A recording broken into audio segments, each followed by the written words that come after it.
जातक की कुंडली में देवगुरु बृहस्पति की भूमिका बहुत महत्वपूर्ण होती है। अगर किसी भी व्यक्ति की कुंडली में कितना भाग्योदय होगा, व्यक्ति कितना आगे बढ़ेगा, उसमें बृहस्पति के बल को देखना, उसकी स्थान को देखना, कहाँ बैठा हुआ है, उसकी दृष्टि किस पर है, बहुत महत्वपूर्ण है। बृहस्पति अगर किसी भी व्यक्ति कुंडली में अच्छे घर में बैठा है, जैसे मान लीजिए कि बृहस्पति लग्न में बैठा है, तो अगर वो लग्न में बैठा है तो एक तो लग्न में बैठने से व्यक्ति, खास तौर से व्यक्ति बहुत विनम्र होता है, बुद्धिमान होता है, आत्मसम्मानी होता है और उसका व्यक्तित्व आकर्षक और प्रभावशाली होता है। व्यक्ति संतुलित विचारधारा का होता है। व्यक्ति देखने में काफ़ी सुंदर, सुशील, विद्वज्जनों का प्रिय और धर्म कर्म में रुचि रखने वाला होता है। वहीं अगर बृहस्पति की 5वीं दृष्टि पंचम भाव पर पड़ता है तो ऐसे लोग उच्च कुल में होते हैं, संस्कारी होते हैं, प्रारब्ध के धनी होते हैं और अच्छे संततियों के पिता कहलाते हैं, उच्च शिक्षा प्राप्त करते हैं, उनका अतीन्द्रिय ज्ञान बहुत अच्छा होता है, प्रारब्ध के धनी होते हैं। व्यक्ति किसी भी अनुकूल प्रतिकूल परिस्थिति में हो अपना रास्ता बना लेते हैं, संकट काल में भी वो अपना मार्ग ढूंढ लेते हैं, मार्ग उनका प्रशस्त होता है। वहीं उसकी 7वीं दृष्टि सप्तम भाव पर पड़ती है तो बृहस्पति के 7वें भाव पर दृष्टि व्यक्ति को काफ़ी बुद्धिमान बनाता है, होनहार, विदुषी, सर्वप्रिय, गुणवान पत्नी का पति कहलाता है और उसका पत्नी सुख मिलता है। दाम्पत्य जीवन बहुत अच्छा होता है, उसकी पत्नी घर को आगे बढ़ाने वाली होती है और ऐसे लोग कुल दीपक होते हैं, कुल को अलंकृत करने वाले होते हैं। वही 9वें भाव पर अगर बृहस्पति देखता है तो व्यक्ति भाग्यशाली होता है, धर्म कर्म में रुचि रखने वाला होता है, परमार्थ कार्यों में रुचि रखता है, शास्त्रार्थ में विजेता होता है। व्यक्ति आकंठ साइंस में रुचि रखता है, आकल्ट साइंस में उसकी विशेष ज्ञान होता है और देखा जाए तो व्यक्ति महत्वपूर्ण होता है, उसका भाग्य बहुत कम उम्र में होने लगता है। व्यक्ति 21वें वर्ष में अपना नौकरी प्राप्त कर लेता है, आत्मनिर्भर होता है और ऐसे लोग बड़े स्वाभिमानी होते हैं, छोटी छोटी बातें इनको बड़े हर्ट करता है। ये अच्छे मित्र होते हैं, दूसरों की मित्रता निभाने वाले होते हैं। अगर इनके साथ कोई 1 कदम चलता तो उनके साथ 10 कदम चलते हैं, अगर वहीं उनके साथ कोई शत्रुता रखता है तो उनके साथ महान शत्रुता रखता है। तो देखा जाए तो लग्न का बृहस्पति व्यक्ति को बहुत आगे बढ़ाता है। जन्म कुंडली में बृहस्पति ग्रह को मजबूत बनाने के लिए पुखराज अथवा टोपाज या सुनहला तर्जनी अंगुली में बृहस्पतिवार के दिन धारण करना आपके लिए लाभप्रद रहेगा। पीला वस्त्र या चने की दाल, कांसपत्र, शक्कर, केला, लड्डू इत्यादि का दान आपके लिए इसमें लाभप्रद सिद्ध होता है। केसर का प्रतिदिन तिलक लगाने से आपका बृहस्पति ग्रह मजबूत होता है। बृहस्पति स्तोत्र का प्रतिदिन पाठ करने से बृहस्पति ग्रह मजबूत होता है। अपने नाभि के चारों ओर प्रतिदिन केसर का तिलक लगाने से आपका हेल्थ वेल्थ ठीक होता है। धार्मिक पुस्तकों का दान करने से बृहस्पति ग्रह मजबूत होता है।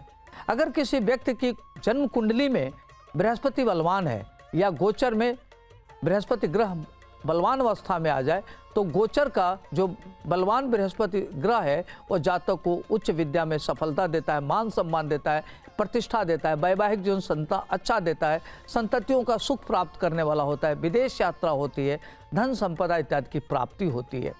उच्च प्रतिष्ठित लोगों से वह संबंध बनाता है और ऐसे लोगों का जो संबंध होता है बड़े बड़े लोगों से होता है, वो वेल कनेक्टेड होते हैं।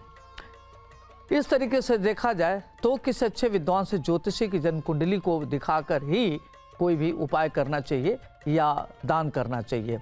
आपको क्या करना चाहिए कि गोचर के अनुसार जन्म राशि से 2, 5, 7, 9, 11 स्थान पर बृहस्पति का गोचर व्यक्ति को जन्म कुंडली में अन्य ग्रहों के बलाबल, दशा, महादशा, अंतरदशा से समन्वय बनाकर ही सब फल प्रदान करता है, जो ध्यान रखना चाहिए जब आप कुंडली पढ़ते हैं। तो अष्टक वर्ग पद्धति से गुरु आदि ग्रहों के अष्टक वर्गों का भी विचार करना चाहिए, शुभाशुभ फल का विचार करना चाहिए। निर्धारण करने में इनकी भूमिका बहुत महत्वपूर्ण होती है।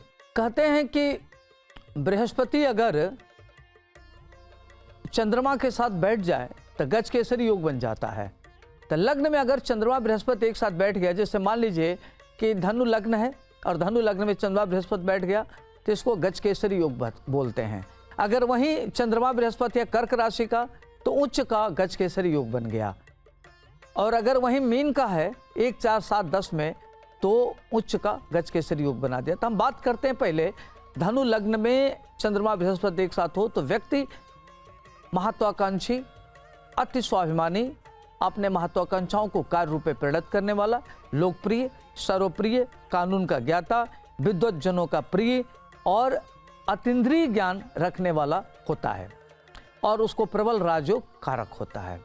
अगर वहीं बृहस्पति चंद्रमा चतुर्थ भाव में बैठा है, गज केसरी योग बन गया, तो ऐसे लोग माता पिता कहते प्रिय, गाड़ी, वाहन, घर इत्यादि का सुख प्राप्त करने वाला व्यक्ति, नौकर इत्यादि का सुख प्राप्त करता है, परम राजयोगी होता है, राजयोगो कारक होता है और व्यक्ति को देखा जाए तो घर, उच्च पद की प्राप्ति होती है, माता का सुख मिलता है। ऐसे लोगों की माता का अच्छा लंबे समय तक सुख मिलता है, माता के आशीर्वाद से व्यक्ति आगे बढ़ता है। देखा जाए तो अगर इस सप्तम भाव में चंद्रमा बृहस्पति बैठा हो तो व्यक्ति को गज केसरी योग हुआ तो उसकी पत्नी काफ़ी लोकप्रिय होती है, व्यक्ति महान ज्ञाता होता है और उच्च राजपद को प्राप्त करने वाला होता है। व्यक्ति अगर गरीब घर में भी पैदा होता है तो उच्च पद प्राप्त करता है, राजनीति में महत्वपूर्ण पद प्राप्त करने वाला होता है। वहीं दसम भाव में चंद्रमा बृहस्पति बैठा हो तो व्यक्ति पिता का प्रिय, कर्म क्षेत्र में प्रधान रखने वाला, उच्च कर्म करने वाला, आकर्ट साइंस में रुचि रखने वाला और अपने जहाँ नौकरी करेगा या जहाँ जो भी व्यापार करेगा या काम करेगा वहाँ लोकप्रिय होगा, सर्वप्रिय होगा और ऐसे लोग काफ़ी आगे बढ़ते हैं। अगर वह राजनीति में है तो महत्वपूर्ण पद को प्राप्त करने वाला, उच्च पद प्राप्त करने वाला होता है। तो देखा जाए तो बृहस्पति की अपने अलग अलग स्थितियों में अलग अलग महत्व होता है। अगर किसी कन्या की जन्म कुंडली में गुरु ग्रह कमजोर है तो उसके विवाह में विलंब होता है, तमाम तरह की दिक्कतें आती हैं। तो इन उपायों के माध्यम से गुरु को बलवान करने से कन्या का सुहाग, संतान, सुख सहज प्राप्त होने लगता है और गुरु खास तौर से संतान का कारक भी बोलते हैं। तो गुरु अगर बलवान करना है तो इससे क्या होगा, अच्छे संतान की प्राप्ति। तो उसके लिए आपको क्या करना चाहिए कि पुखराज सोने में तर्जनी उंगली में धारण करना चाहिए गुरुवार के दिन। और ख़ास तौर से ध्यान रखना चाहिए कि बृहस्पतिवार के दिन आपको पीली वस्तु का दान करें, हल्दी का दान करें, अच्छा रहता है। पुखराज के स्थान पर आप उपरत्न, सुनहला या टोपाज भी धारण कर सकते हैं। और अगर आपको ये सब नहीं प्राप्त होता है तो केले का जड़ भी आप बाह में बांध सकते हैं। शुभ ग्रह के होने के कारण गुरु ग्रह की दृष्टि कल्याणकारी मानी गई है। सामान्य अवस्था में देखा जाए तो ज्योतिष नियम के अनुसार किसी भी व्यक्ति की जन्म कुंडली में केंद्र में बैठा बृहस्पति ग्रह अनेक दोषों का समन करता है और व्यक्ति राजा होता है। केंद्र में बृहस्पति की स्थिति बहुत अच्छी मानी गई है। बृहस्पति की प्रशंसा करते हुए ऋषि महर्षियों का कथन है कि जिसके केंद्र में बृहस्पति बैठ जाए उसका अन्य सभी ग्रह मिलकर भी कुछ नहीं बिगाड़ सकता, व्यक्ति राजा होता है। तो देखा जाए तो बृहस्पति ग्रह की स्थिति बहुत मजबूत होती है। दूसरी बात का ध्यान रखना है कि व्यक्ति की कुंडली में धनु लग्न और मीन लग्न या धनु राशि में, मीन राशि में बृहस्पति बैठा हो तो व्यक्ति बहुत ही सुंदर, सुशील, विनम्र, ज्ञाता, ज्ञानी और धर्मशास्त्र का ज्ञान रखने वाला होता है, उच्च शिक्षित होता है, प्रतिष्ठित होता है, व्यक्ति राजयोग कारक होता है। वहीं अगर मीन राशि में बृहस्पति बैठा हो तो व्यक्ति देखने में सुंदर, सुशील, अच्छे कद काठी का और काफ़ी महत्वपूर्ण व्यक्ति होता है, समाज में उसका सम्मान होता है। वहीं अगर कर्क राशि में बृहस्पति बैठा हो तो व्यक्ति काफ़ी बुद्धिमान होता है, स्वतंत्र विचारक होता है, पढ़ने लिखने में दक्ष होता है और वाणी में निपुण होता है, वाक्पटु होता है और अपनी इंद्रियों को बस में रखने वाला जितेंद्रिय होता है और व्यक्ति समाज में सर्वप्रिय होता है, लोकप्रिय होता है। तो कुंडली में अगर किसी व्यक्ति का बृहस्पति अच्छा हो तो व्यक्ति महान कहलाता है। आज के लिए इतना ही, मुझे दीजिए इजाजत।